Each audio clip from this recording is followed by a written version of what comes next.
Maayong adlaw sa tanan. So for today's video, tuduan ta mo kung saan paggamit sa stock using Linkedlist. So before ta mo proceed sa tutorial, ako sa discuss ninyo kung unsa ni ang stock. So what is stack? Stack is a linear ordered set of elements having the discipline of last in, first out. Hence, it is also known as LIFO list. So it is similar to a stack of boxes in a warehouse where only the top box could be retrieved and there is no access to other boxes. Also, adding a box means putting it at the top of the stack. Then, stack are used in pattern recognition, list and tree traversal, evaluation of the expressions, resolving recursions, and a lot more. The two basic operations for data manipulation are push and pop, which are insertion into and deletion from the top of the stack respectively. So, dire kinata example sa stack which is usa ka set sa pancake og money. So, dire kay ang kuan sa stack kay ang rule stack kay kung mokuha ka og usa ka item adto sa baba mo kuha kay kung dili ka sa ubos mo kuha mo kuan siya matumba siya or mo collapse same na pod sa diri sa money. So mao ni siyang operations which is nagamit siya og push og pop. So sa push kay sa diri kay gagamit siya og push nagbutang siya usa, dayon pagsunod kay nagbutang na pod siya, pag-abot naabot siya 3, dayon pag abot sa last kay nagamit siya og pop, so diri na siya nagkuha. Dayon operations. Following are the operations in a stack. So, first, getting the size. Second, checking if empty. Then, getting the top element without deleting it from the stack. Then, insertion of a new element onto the stack, which is push.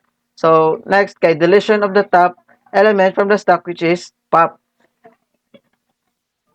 Sequential representation. Sequential allocation of stack makes use of arrays, hence the size is static. The stack is empty if the top is equals to -1 and full if top is n is equals if top is equals to n minus 1. So deletion from the empty stack causes an underflow while insertion onto a full stack causes an overflow. The following figure shows an example from ADT stack. So mao ni siya. So, deletion from an empty stack kay mag-cause siya og underflow. Then, sa insertion onto full stack kay mag-cause siya og overflow. So, next is basic operations on stack. In order to make manipulation in stack, there are certain operations provided to us. So, mao ni siya ang mga operations. So, una natong operation kay push. Push to insert an element into the stack. So, mao ni siya para maka-insert na dire. Then, ang sunod na element kay pop. Pop to remove an element from the stack. So, kani, pop, hawaon siya. Then, top. Top returns the top element from the stack. So, mao ni siya for i-return. Then, is empty returns true if the stack is empty, else kay false. So, next kay size. Return the size of the stack. Push and pop. So, sa push, mao ni siya. Adds an item to the stack. If the stack is full, then it is said to be an overflow. So, sa pop pod kay removes an item from the stack. The items are popped in the reversed order in which they are pushed. If the stack is empty, then it is said that to be an underflow condition. Top and is empty. So top returns the top element of the stack, then and is empty returns true if the stack is empty, else false. Understanding stack particularly. There are many real-life examples of stack. Consider the simple example of plates stacked over one another in a canteen. The plate which is at the top is the first one to be removed. The plate the plate which has been placed to the bottommost position remains in the stack for the longest period of time. So it can be simply seen to follow the LIFO or the philo order. So same song giingon na LIFO iyang kuan. So ang katong naas kinababuan mo jud unang makuha. Ang katong kinalasan magstay pa siya dito until makuha nato siya. Dayon complexity analysis, time complexity. So operations and complexity. So operations which is pop, push, pop is empty, then size. So ang ilang complexity kay same ra. So O parenthesis 1. So, same na sila. Types of stack. Register stack and memory stack. So, a register stack, this is a type of stack, is also a memory element present in the memory unit that can handle small amount of data only. The height of the register stack is always limited as size of the register stack is very small compared to the memory. While memory stack, this is type of stack that can handle a large amount of memory data. The height of the memory stack is flexible as it occupies a large amount of memory data. So, karon kay mo-proceed na ta sa ato ang tutorial which is katong pag-implement sa stack using linked list.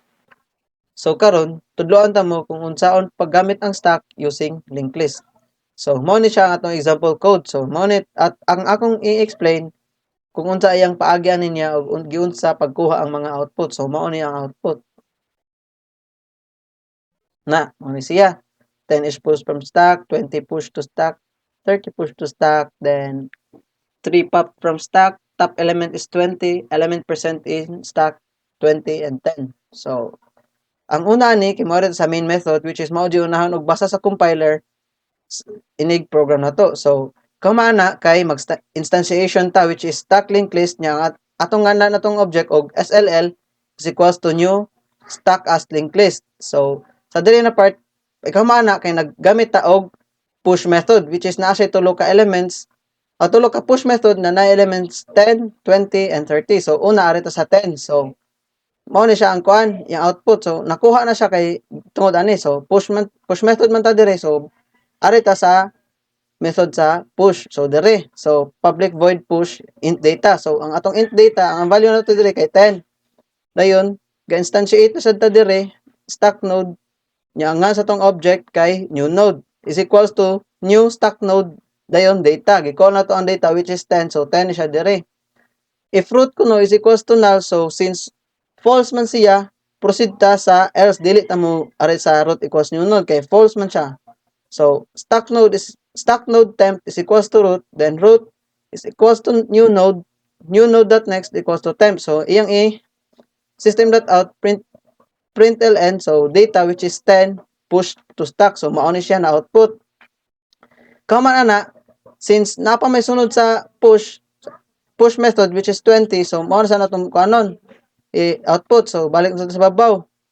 Dayon, kamato lagi kay instantiate ta dire kay 20 na, dire kay call man data which is 20, so 20. So dire kay false. So balik na pud ta dire. Nya sunod iya na sa i-print until maabot sa katong 30. So last kay 30 man, so balik na pud ta dire sa push na pod. Are mao na to siya tong last. Dayon, since nahuman naman ta sa push method, nag-system out dayon ta nya. Gagamit ta og pop method. So balik ta sa pop. So diri ta sa pop, then int pop is equals to integer that mean value. So if root kuno is equals to null, so since kuan man siya, false man siya kay naman tay kuan sa atong root na siya natay 30. So else pop is equals to root dot data. So root is equals root dot next. So dayon return din ta og pop. So ang kuan nabilin na lang nato kay so ang napop na to na element kay 30. Dayon sunod kay system out dot println top element is plus dayon nagkuan ta dire og pick method. So ari ta sa pick na method sa method call na dire. So if root is equals to null, dayon since kuan man siya, false man siya, dili siya mo proceed dire. Arit siya sa else. So mo return siya og root.data. So mao to ang 13 na pop siya from the stack ni. Dayon system.out.print element present in stack. So dire kay print na ni siya daan dire. Dayon paghuman kay naggamit ta og while dire.